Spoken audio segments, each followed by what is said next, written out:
Darle la palabra al primer invitado que viene de la Asociación Colombiana de Derecho eh, Disciplinario, el doctor Juan Carlos Novoa.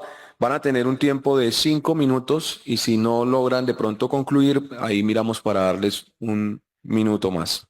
Tiene la palabra.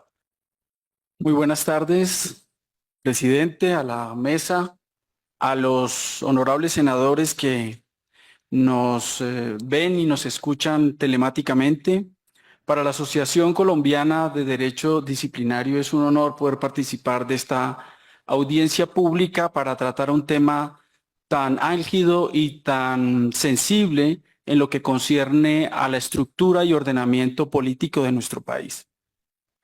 Para empezar, quisiéramos decir que el objeto de la reforma, de acuerdo al informe, se centra en tres aspectos fundamentalmente. El primero tiene que ver con la flexibilización del cambio político sin perder la curul.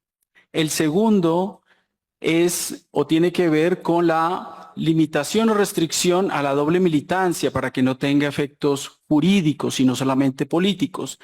Y el tercero concierne a la imposibilidad o la propuesta va en el sentido de impedir la coalición entre grupos significativos de ciudadanos y los partidos políticos tradicionales.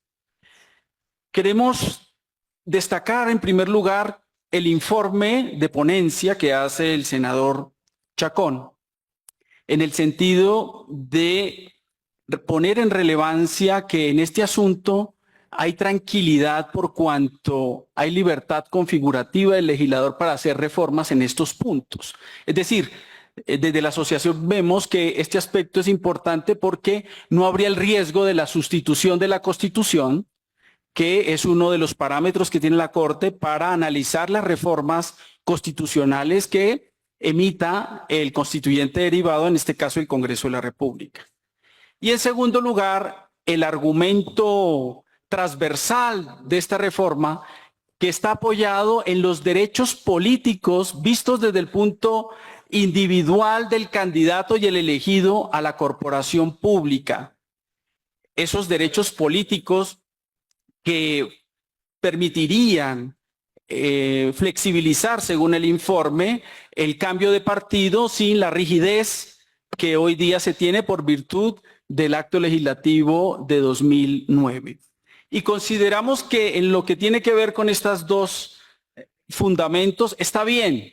Sin embargo, vamos a dar, señor presidente, nuestro punto de vista sobre estos tres asuntos y en vista de que ya va corriendo el tiempo, le rogaría el favor de que nos regale un poco más de tiempo. En cuanto al primero, que es el asunto más álgido, tal vez, de la reforma, que tiene que ver con la flexibilización de del cambio político sin perder la curul. Al respecto, debemos decir que lo que está detrás de esto, como primer punto, es que es la representación política que se deriva de la democracia, obviamente, representativa que tiene nuestra Constitución. Y esa representación política es como una moneda que tiene dos caras. Una, la de los derechos políticos, por la cual se accede a la curul, y la otra, y es la que echamos de menos desde la academia, es el estudio del deber político correlativo que se genera en el ejercicio de ese derecho político. ¿Cuáles son las dos caras? El derecho político, pero a su turno, cuando se alcanza la curul y la representatividad del pueblo, surge inmediatamente por la investidura el deber político y las responsabilidades políticas. ¿Esto qué quiere decir?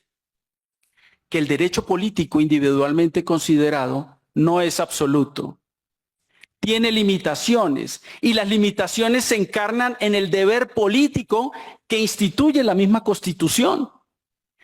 Tenemos que hacer referencia indispensable del artículo 133 de la Constitución Política, que establece con claridad que el elegido popularmente, los miembros de cuerpos colegiados de elección directa, representan al pueblo y deben actuar consultando la justicia y el bien común.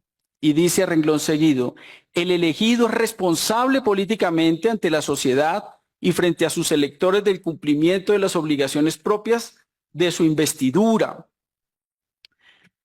Esto podríamos llamarlo como la alteridad política. A un derecho político como el que estamos analizando le surge correlativamente un deber y una responsabilidad también de orden político. ¿Esto a qué va? 3 minutos más. Esto va a que debe consultarse ese deber político que de acuerdo al 133 de la Constitución es la justicia y el bien común. ¿Cuál es el bien común en este caso? Se traduce en la garantía de la sociedad de que los elegidos popularmente, en este caso los de miembros de corporaciones públicas, actúen de acuerdo al ideario del partido a través del cual se hacen elegir.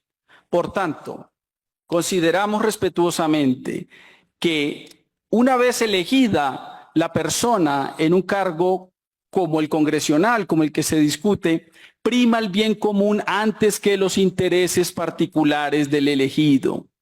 No puede verse este asunto solamente desde el cariz del derecho político del candidato a elegirse nuevamente, sino que debe verse también desde el prisma del deber político. Por eso es que el acto, el constituyente derivado, en este caso el Congreso, ha sido coherente con la reglamentación de ese deber político, equilibrando la balanza entre derecho político y deber, restringiendo la posibilidad del cambio de partido sin asumir ningún tipo de consecuencia jurídica. En ese sentido, nos preguntamos desde la academia, ¿cuál es la razón por la cual retroceder o devolvernos a esa flexibilización total sin que exista algo que equilibre esa balanza del deber político del elegido popularmente frente, como lo dice la Constitución, a la sociedad y sus electores? Y una última palabra respecto de los dos puntos siguientes, sobre la doble militancia, coherentemente, si hay lugar a la restricción por el deber político que se asume, pues debe también haber consecuencias jurídicas. No estamos de acuerdo es en que la doble militancia se castigue cuando hay coalición.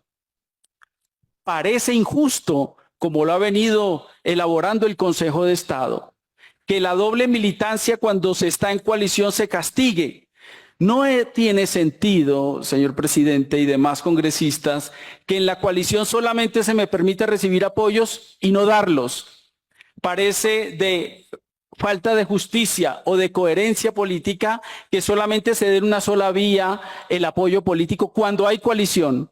Pero esto podría ser un asunto de reforma simplemente legal, estatutaria, o si se quiere se podría introducir también en la reforma al artículo 107 de la Constitución Política, que veo que es el que está proponiéndose.